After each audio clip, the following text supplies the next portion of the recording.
Electrochemistry channel. I hope you are fine and doing well. We are studying Unit 3rd Electrochemistry and today's topics are corrosion, in which we will study about its mechanism, the factor which promote the corrosion and the prevention of corrosion.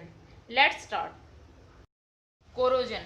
देखो हमारे environment में आपको पता है और present होते हैं जिससे हम मेटल को सेपरेट आउट करते हैं, ठीक है, सेपरेट करते हैं हम मेटल से। फिर क्या होता है कि मेटल जैसे ही एनवायरनमेंट की कांटेक्ट में आता है धीरे धीरे उसमें क्या है वो एटमॉस्फेरिक गैसेस, वाटर, इनके साथ रिएक्ट करके उनके ऑक्साइड, सल्फाइड, इस तरह की चीज़ें बनाने लग जाता है और वो वापस किस में एक तरह से और में ही कन्वर्ट हो जाता है और एनवायरनमेंट में चला जाता है। इस तरह से ये साइकिल चलती रहती है।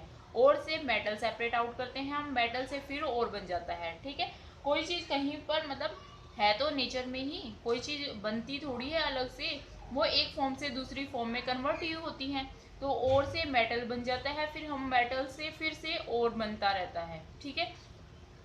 अब यहाँ जो मेटल से वापस और बनेगा कि कैसे बनेगा, एनवायरनमेंट में जो गैसेस होती हैं, ह्यूमिडिटी या हम कह लें वाटर वेपर्स प्रेजेंट होती है ना, वाटर मॉलिक्यूल्स प्रेजेंट होते हैं, ये जो हैं वो रिएक्ट करते हैं किसके साथ, मेटल के साथ, और उनके क्या है डिफरेंट ऑक्साइड्स बना देते हैं। ऑक्सीजन है एनवायरनमेंट में तो ऑक्सीजन जो है मेटल के साथ करके कन्वर्ट करके ऑक्साइड बनेगा, और मेटल अगर सल्फर के साथ रिएक्ट करेगा तो सल्फाइड बना देता है, ठीक है, हाइड्रोक्साइड बना देते हैं वाटर के साथ रिएक्ट करके। इस तरह से वापस ये किस में कन्वर्ट हो जाते हैं, ओर में। क्लियर। तो इस प्रोसेस को क्या बोलते हैं, corrosion, eating away of the metals by the attack of atmospheric gases on the surface of metal, result in the formation of compound जैसे कि ऑक्साइड हुए, सल्फाइड हुए, हाइड्रोक्साइड हुए, कार्बोनेट हुए, ठीक है। This is called corrosion. इस process को क्या कहते हैं हम, corrosion. The process of slowly eating away of metals due to attack of atmospheric gases on the surface of metal, resulting into formation of compound like oxide, sulfide, sulfate, carbonate, etc. is called corrosion. अब देखो जैसे कि different metals हैं, जैसे कि iron है, iron में जब कोरोजन होता है तो उस प्रोसेस को हम बोलते हैं रस्टिंग। क्या बोलते हैं, रस्टिंग, रस्टिंग ऑफ आयरन, ठीक है। और जैसे कि आपने सिल्वर में देखा होगा ब्लैक ब्लैक सा हो जाता है ना, जैसे काफ़ी दिनों से रखा हुआ होता है एटमॉस्फेरिक के कांटेक्ट में आके वो ब्लैकिश सा हो जाता है सिल्वर, तो उसको बोलते हैं टार्निशिंग। क्या बोलते हैं, टार्निशिंग ऑफ सिल्वर। ये कोरोजन है। आयरन जो है रस्टिंग, आपने आयरन के पर देखा होगा ब्राउन ब्राउन कलर का जो है रस्ट सा डेवलप हो जाता है ना, धीरे धीरे जैसे ही हम खुला उसको छोड़ देते हैं, एटमॉस्फेरिक गैसेस के कांटेक्ट में आता है, वाटर के कांटेक्ट में आता है, तो वहाँ पर वो ब्राउन जो है मटेरियल में कन्वर्ट हो जाता है, आपने देखा होगा, तो वो होगी रस्टिंग, ठीक है। तो corrosion in iron called rusting, in silver it is called tarnishing. और भी अदर आपने देखा होगा कॉपर, ब्रोंज, इनके हमारे घर में यूटेंसिल्स होते हैं ना, तो वो क्या है ग्रीन ग्रीन सी कोटिंग हो जाती है इनके ऊपर, ग्रीन कोटिंग, ठीक है। ये भी क्या हो गया है, कोरोजन, ठीक है। तो इनमें भी कोरोजन हो गया। Now mechanism of corrosion, corrosion जो है वो इलेक्ट्रोकेमिकल थ्योरी के बेस पे होता है, electrochemical theory. mechanism of corrosion is based on electrochemical theory. Electrochemical theory में क्या होता है, इलेक्ट्रोकेमिकल सेल्स का फॉर्मेशन होती है मेटल के सरफेस पे, formation of electrochemical cell on surface of metal. जो मेटल्स हैं उनके सरफेस पे क्या बनेंगे, इलेक्ट्रोकेमिकल सेल। इलेक्ट्रोकेमिकल सेल हमने पढ़ चुके हैं हम, गैल्वेनिक सेल्स जिसमें क्या होता है, केमिकल एनर्जी कन्वर्ट होती है इलेक्ट्रिकल एनर्जी में। ठीक है, इस थ्योरी के बेस पे क्या है, कोरोजन का मैकेनिज्म है। अब कैसे होता है वो हम through the rusting of iron से एक्सप्लेन करते हैं इसको। रस्टिंग ऑफ आयरन, इसका मैकेनिज्म देखते हैं। इससे आपको क्लियर हो जाएगा किस तरह से कोरोजन होता है। अब देखो, आपने मेटल सरफेस, आयरन मतलब Fe प्योर फॉर्म में क्या होगा, आयरन की फॉर्म में होगा, है ना। अब जैसे ही ये एटमॉस्फेयर में, आपको पता है कि डिफरेंट टाइप्स की गैसेस होती हैं, और क्या होता है, वाटर होता है ना, वाटर वेपर्स प्रेजेंट होती हैं।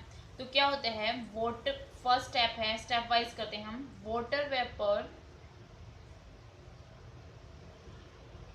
एंड CO2, CO2 आपको पता है कार्बन डाइऑक्साइड है ना, react to form carbonic acid, carbonic acid. Mechanism के स्टेप है, ठीक है। Reaction H2O plus CO2 give rise to H2CO3, ये बन गया कार्बोनिक एसिड। ये कहाँ पर हो रहे हैं, मेटल के सरफेस पर, metal surface, on metal surface reaction होगी, ठीक है। अब ये जो कार्बोनिक एसिड है, आपको पता है क्या है, वीक इलेक्ट्रोलाइट है, और ये डिसोशिएट हो जाएगा किसमें, आयंस में, H positive plus CO3 2 negative, 2H positive आ जाएंगे, ठीक है। इस तरह से ये डिसोशिएट हो जाता है आयंस में। अब देखो सेकंड स्टेप में क्या होता है, आयरन है, मेटल का सरफेस है, तो आयरन किसकी फॉर्म में है भाई, Fe। अब ये आयरन जो है, ऑक्सीजन प्रेजेंट है, उसकी कांटेक्ट में आता है, और H पॉजिटिव यहाँ से इनके कांटेक्ट में आता है, और क्या हो जाता है, ऑक्सीडाइज हो जाता है। ऑक्सीडाइज मतलब ऑक्सीडेशन होना उसका, ठीक है, लॉस कर देता है इलेक्ट्रॉन।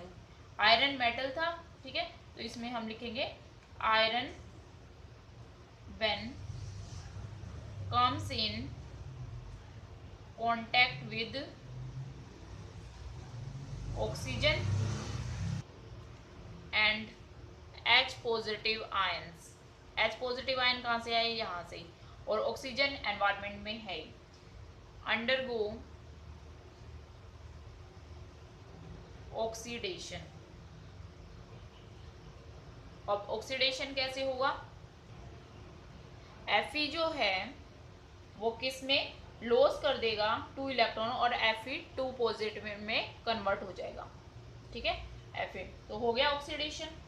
अब क्या होगा, ये जो इलेक्ट्रॉन लॉस किए इसने, ये मान लो ये मेटल का सरफेस था, यहाँ का जो है आयरन वो उसमें ऑक्सीडाइज हुए और इलेक्ट्रॉन लॉस कर दिया। अब ये इलेक्ट्रॉन माइग्रेट करके दूसरे प्लेस पर चले जाएंगे, वहां पर जाकर ये क्या करेंगे, ऑक्सीजन एनवायरमेंट में है, क्या है, ऑक्सीजन, और हाइड्रोजन आयन जो है हमारे कहाँ से मिले थे हमें, यहाँ पर हाइड्रोजन आयन के साथ रिएक्ट करते हैं इलेक्ट्रॉन्स, और क्या बनाते हैं, वाटर मॉलिक्यूल्स बना देते हैं, H2O, ठीक है। बैलेंस फॉर्म में करते हैं इसको, 4 इलेक्ट्रॉन लेके 2H2O बना देंगे, ठीक है। कौन से इलेक्ट्रॉन गए, यहाँ से, ये इलेक्ट्रॉन दूसरी प्लेस पे गए हैं, यहाँ पर तो ऑक्सीडेशन हुआ इस आयरन मेटल का और इसने इलेक्ट्रॉन लॉस कर दिए, और दूसरे प्लेस पे ये इलेक्ट्रॉन जाकर एनवायरनमेंट की ऑक्सीजन और हाइड्रोजन H पॉजिटिव आयन जो हमारे कहा कार्बोनिक एसिड से मिले हैं उनसे और इन इलेक्ट्रॉन से रिएक्ट करके वाटर बना देते हैं, ठीक है। तो ये होगी आपकी थर्ड इक्वेशन, ठीक है। अच्छा, इसको लिख वर्डिंग में इसके में लिख लेना भाई, the electron lost by iron, इसको पहले ऊपर लिखना है फिर ये नीचे लिख लेना, ठीक है। Iron migrate through the metal to another site, दूसरी साइड पे जाएंगे, another site on metal surface and reduce हो रहे हैं, रिडक्शन हो रहा है, गेन किए हैं इलेक्ट्रॉन, है ना, तो reduced by with dissolved oxygen in presence of H positive ions. फिर ये रिएक्शन लिख लेना भाई, ये वाली, ठीक है, इसको नीचे लिख लेना है, लिख दूं वापस, plus 4H positive ions plus 4 electron लेकर वाटर मॉलिक्यूल्स बना देंगे। ये होगी हमारी थर्ड इक्वेशन। यहाँ से इसको रख कर देती हूँ, क्लियर। अब क्या होगा, ये देखो, ये जो रिएक्शन है इसको मैं नंबर 1 दे देती हूँ, ठीक है, इस इक्वेशन को नंबर 2 दे देती हूँ। यहाँ पर तो क्या हुआ, ऑक्सीडेशन, तो ये तो होगी एनोड की रिएक्शन, है ना, और यहाँ पर हो रहा है रिडक्शन, तो ये होगी हमारी कैथोड रिएक्शन, कैथोड पे रिएक्शन, है ना। अब इनको ऐड कर देते हैं ओवरऑल रिएक्शन निकालने के लिए। उससे पहले देखो, यहाँ पर 4 इलेक्ट्रॉन है और यहाँ पर 2 इलेक्ट्रॉन। किसी भी रिएक्शन में हम इलेक्ट्रॉन शो नहीं करते हैं, रेडॉक्स रिएक्शन जब हम लिखते हैं ना, तो इनको हम क्या करते हैं, काटते हैं, अभी तक हमने किया था ना। तो इसको क्या करेंगे, इनको ऐड करने के लिए इसको पूरी इक्वेशन को हम 2 से मल्टीप्लाई कर देते, तो ये 4 बन जाएगा। तो इसको हम बना दिया, इस रिएक्शन को, ये बन गया आपकी, यहीं पे लिख दूँ क्या, 2Fe give rise to 2Fe2 positive plus 4 electron बन गए। मल्टीप्लाइंग द इक्वेशन नंबर, यहाँ पे लिख ही लो भाई, यहाँ पे रहने दो। फिर इस तरह से अगर आप नोट्स बना रहे हो ना, तो इस वे में ही लिखना। यहाँ पे लिख लेना पहले, multiplying equation number 1 by 2 we get, क्या मिला हमें, 2Fe give rise to 2Fe2 positive plus 4 electron, ठीक है। ये इक्वेशन नंबर 3 हो गई। अब ऐड इक्वेशन 2 एंड 3। इन इक्वेशंस को जब हम ऐड करेंगे तो हमें रिएक्शन क्या मिलेगी भी, 2Fe प्लस O2 प्लस यहाँ पर हमारे क्या है 4H पॉजिटिव आयंस। इलेक्ट्रॉन्स जो है 4 इलेक्ट्रॉन्स यहाँ पर इस तरफ है और ये इस तरफ है भाई, ये कट जाएंगे आपस में, ठीक है। गिव राइज टू, यहाँ पर क्या बच गया, 2Fe2 पॉजिटिव प्लस 2H2O। तो हमें ये इक्वेशन मिल गई ओवरऑल, ठीक है। इसको इक्वेशन नंबर 4 दे देते हैं। अब ये हो गई, थर्ड स्टेप हो गया। थर्ड स्टेप में ये हो गया हमारा कि हमें Fe2 पॉजिटिव मिल गया। आयरन जो है किस में कन्वर्ट हो चुका है, आयरन 2 पॉजिटिव में, फेरस आयन में कन्वर्ट हो सकता है। देखो, एक तो होता है फेरस आयन, एक होता है फेरिक आयन। क्या डिफरेंस होता है, फेरस का मतलब Fe2 पॉजिटिव, यानी कि आयरन ऑक्सीडेशन स्टेट 2 में प्रेजेंट है, और फेरिक में Fe3 पॉजिटिव की फॉर्म में होता है आयरन, क्लियर। तो यहाँ पर हमें क्या मिल गया, फेरस आयन मिल गया। अब नेक्स्ट जो है फोर्थ स्टेप में क्या हुआ, ये जो फेरस आयन बना था ना, अभी हमने बनाया था, ferrous ion react with oxygen and water to form ferric oxide. Ferric oxide कैसे, Fe2 पॉजिटिव है, ठीक है, ये ऑक्सीजन और वाटर के साथ रिएक्ट करता है और क्या बनाता है, Fe2O3 plus H positive iron loss कर देगा। बैलेंस फॉर्म में आपके 4Fe2 पॉजिटिव 4H2O और यहाँ पर 2 और ये बन गए 8, ठीक है। ये इक्वेशन नंबर कितनी हो गई भाई, 5th आ गई, ये बन गया। तो ये फोर्थ स्टेप में आपका क्या हो गया, फेरस जो है कन्वर्ट हो गया फेरिक ऑक्साइड में। 5th स्टेप, अब जो ये फेरिक ऑक्साइड है वाटर मॉलिक्यूल्स के साथ, multiple number of water molecules के साथ कंबाइन होता है और फेरिक ऑक्साइड हाइड्रेटेड फॉर्म में हमें मिल जाता है। फेरिक ऑक्साइड, इसको नीचे लिख लो यहाँ पे, ferric oxide, oxide react with water undergo hydration, hydration, ठीक है। तो Fe2O3 plus XH2O, multiple number कुछ भी हो सकते हैं, Fe2O3 इंटू में XH2, ये बना दिया। इसको हम बोलते हैं हाइड्रेटेड फेरिक ऑक्साइड। अब देखो ये जो डॉट लगा है इसका मतलब ये है कि यह आयरन इसके साथ कंबाइन नहीं हुआ है, कोई रिएक्शन नहीं है। जैसे कि अब मान लो कोई भी चीज़ है, ये चीज़ है, इसके ऊपर मैंने कुछ रख दिया है ऐसे, तो ये इसके साथ क्या है, एसोसिएट तो हो गया, इसके साथ है, लेकिन इसको अंदर बॉन्ड नहीं बनाए हैं इसने, ठीक है, इसको हम बाहर कभी भी निकाल सकती हूँ। तो वही है, ये जो वाटर मॉलिक्यूल है इसके साथ अटैच हैं, रिएक्ट नहीं कर रहे हैं। जैसे कि हम देखते हैं ना घर में साल्ट होता है हमारा, तो वो क्या हो जाता है, नमी आ जाती है उसमें, बारिश के दिनों में है ना, सीलन सीलन सा हो जाता है, तो वो क्या होता है, हाइड्रेटेड साल्ट बोलते हैं हम उसे। तो वो क्या है, वाटर मॉलिक्यूल्स उसके पास चिपक गया, उसके साथ रिएक्ट करके कुछ कंपाउंड नहीं बना दिया है, तो साल्ट ही, लेकिन वाटर मॉलिक्यूल इसके साथ इस तरह अटैच हो गया। धूप में सुखाएंगे तो वो वाटर मॉलिक्यूल्स उड़ जाएंगे और हमारा साल्ट वापस आ जाएगा, है ना, उसी फॉर्म में रह जाएगा। तो ये इसको क्या बोलते हैं, इस तरह से जो डॉट दिखाते हैं उसका मतलब यही होता है। तो ये हमारा हाइड्रेटेड फेरिक ऑक्साइड बन गया, और इसी को क्या बोलते हैं, रस्ट, इसको क्या बोलते हैं, रस्ट। तो इस तरह रस्टिंग ऑफ आयरन का ये आपका मैकेनिज्म हो गया, 5 स्टेप्स हो गए। इस तरह से रस्ट बनती है, आयरन जो है ferric oxide, hydrated ferric oxide में कन्वर्ट हो जाता है, ठीक है। Now factor which promote the corrosion, कौन कौन से फैक्टर्स हैं, नंबर 1 रिएक्टिविटी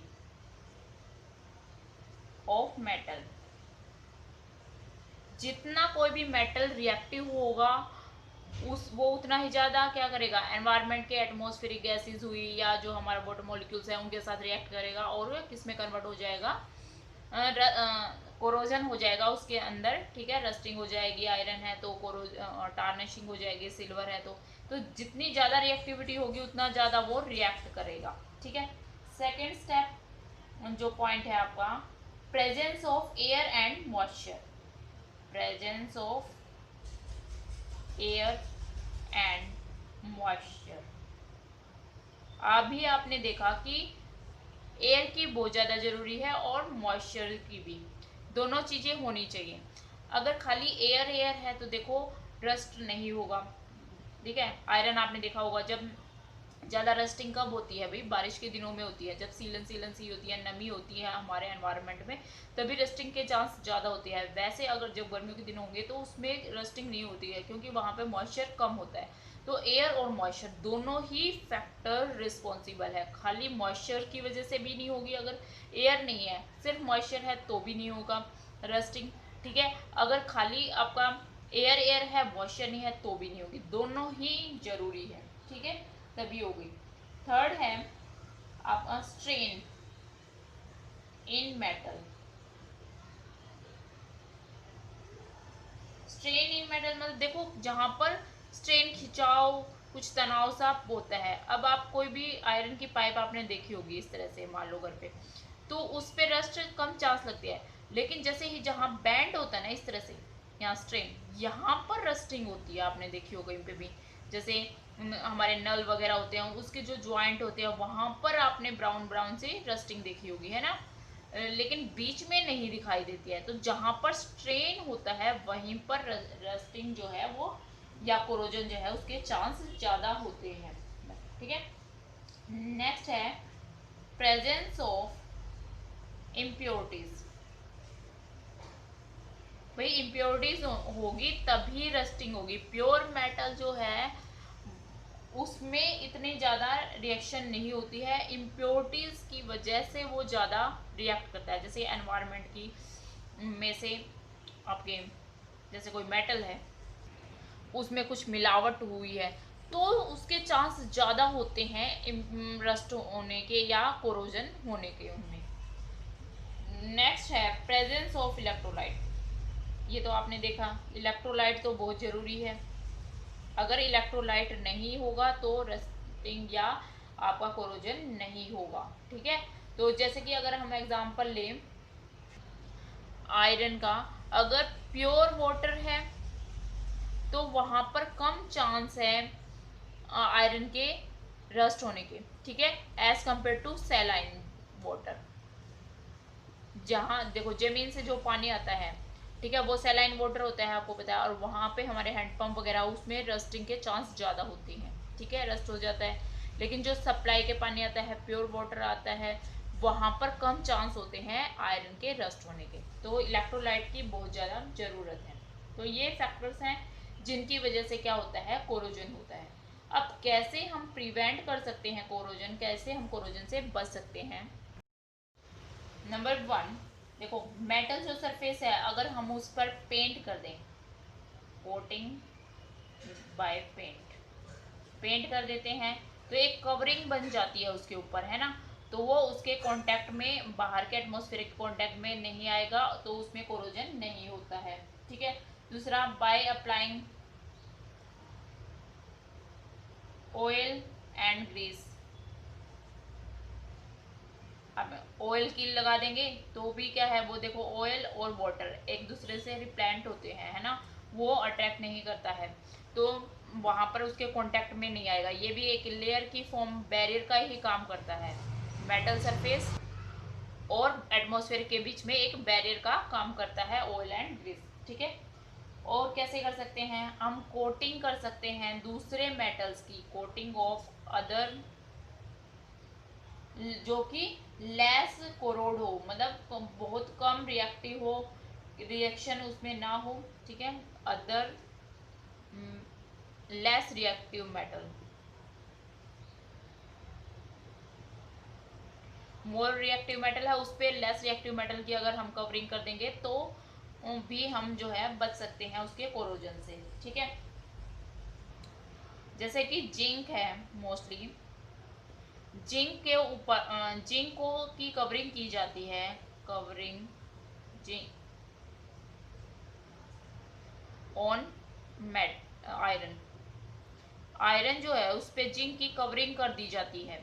इस प्रोसेस को बोलते हैं गैल्वेनाइजेशन।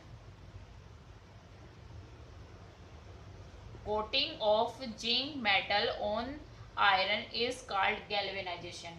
तो ये जिंक जो है लेस रिएक्टिव है, इसीलिए ये कम रिएक्ट करेगा, और आयरन तो वैसे होगा ही नहीं कांटेक्ट में, क्योंकि ऊपर क्या आ गया, जिंक, कुछ भी रिएक्ट करेगा तो जिंक ही कर लेगा। ठीक है। आयरन तो बच ही जाएगा, तो कोरोजन होगा नहीं। Clear. Next, electrical protection. Cathodic method होता है ये। इसमें क्या किया जाता है, जैसे कि जो मान लो जहाँ पर ज़्यादा नमी होती है और सैलाइन वाटर होता है, नीचे सैलाइन होते हैं, वहाँ पर नीचे जो पाइप आयरन की हम पानी के लिए वो दबाते हैं ना मिट्टी के अंदर, तो उसका रस्ट होने के जो है चांस ज़्यादा होते हैं। तो ऐसे में क्या किया जाता है, जैसे कि ये आयरन की पाइप है, कोई हमने डिप कर रखी है उसके अंदर, बड़ी डैम। ठीक है। वहां पर कोई इससे ज़्यादा, आयरन से ज़्यादा रिएक्टिव मेटल को रख दिया जाता है, या तो डायरेक्ट उसके पास कनेक्ट कर दिया जाता है, या कोई वायर के थ्रू इसको कनेक्ट कर दिया जाता है। किसके थ्रू? वायर। जैसे कि मोस्टली यूज़ किया जाता है मैग्नीशियम, ये मैग्नीशियम है और ये आयरन की पाइप है। ठीक है। इसको एक वायर के थ्रू कनेक्ट कर दिया है। अब क्या होगा, जब ये आपस में कनेक्ट हो गए ना, अब जब भी अगर कोई रस्टिंग वगैरह होनी शुरू होगी, इसमें यहाँ पे रिएक्शन होगी, तो मेटल जो है एक इलेक्ट्रोकेमिकल सेल बन गया, देखो यहाँ पर। तो जो ज़्यादा रिएक्टिव होता है उसका क्या होगा, ऑक्सीडेशन होगा, है ना। तो मेटल का जो है, मैग्नीशियम का क्या होगा, ऑक्सीडेशन, और आयरन का क्या होगा, रिडक्शन। ये एक इलेक्ट्रोकेमिकल सेल की फॉर्म में यहाँ पर हमारा प्रेजेंट है। ठीक है।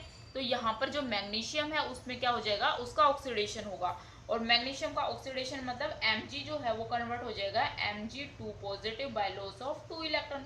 और नहीं अगर होता तो आयरन क्या हो, आयरन जो है वो कन्वर्ट होता आयरन 2 पॉजिटिव में, फिर तो हमारी रस्टिंग हो ही जाती, है ना। अब क्या होगा, आयरन का रिडक्शन होगा, यानी कि थोड़ा बहुत अगर रस्ट हुआ भी तो आयरन जो है वो ये इलेक्ट्रॉन गेन कर लेगा और किस में कन्वर्ट हो जाएगा, आयरन में, फेरस जो है आयरन मेटल में कन्वर्ट हो जाएगा। तो इसीलिए जो है मोर रिएक्टिव मेटल्स को कनेक्ट कर दिया जाता है, ताकि उसमें ऑक्सीडेशन हो, उसका कोरोजन हो जाएगा, और हमारा जो आयरन है जिसको हमने प्रोटेक्ट करना है वो बच जाएगा, उसकी कोई रिएक्शन नहीं होगी। ठीक है। इस मेथड को बोलते हैं cathodic protection method, also called cathodic protection method. क्योंकि देखो ये कैथोड बन गई, अब ये एनोड बन गई, जो हमने लिया था ना मैग्नीशियम वो एनोड बन गया और ये कैथोड बन गया। फिफ्थ है using anti rust solution. Anti rust solution, जहाँ जो रस्ट को प्रोटेक्ट करे, ऐसे सॉल्यूशन भी हम यूज करके क्या है रस्टिंग को प्रिवेंट कर सकते हैं। ठीक है, जैसे कि इंजन वगैरह होते हैं ना कार रेडिएटर में, तो वहाँ पर उनको प्रोटेक्ट कैसे किया जाता है, उनको एंटी रस्ट सॉल्यूशंस में डिप कर दिया जाता है या उनके ऊपर उनकी लेयर जो है बना दी जाती है जिससे वो प्रोटेक्ट हो जाते हैं। तो ये था आपका कोरोजन, उसके फैक्टर्स जो प्रमोट करेंगे कोरोजन को, और प्रिवेंशन हम कैसे कर सकते हैं वो फैक्टर्स। तो इस तरह ही हमारी यूनिट हो गई है कंप्लीट। अब आप इसको रिवाइज कर लें, अच्छे से समझ लें फिर से, ठीक है। और कल हम इसका लेंगे एक टेस्ट, ताकि आप अपने आप को इवेलुएट कर पाएँ, जज कर पाएँ कि आपने कितना गेन किया है, कितना आपको समझ आ गया है। ठीक है, तो इसी तरह आप पढ़ते रहें और मुस्कुराते रहें। जय हिंद।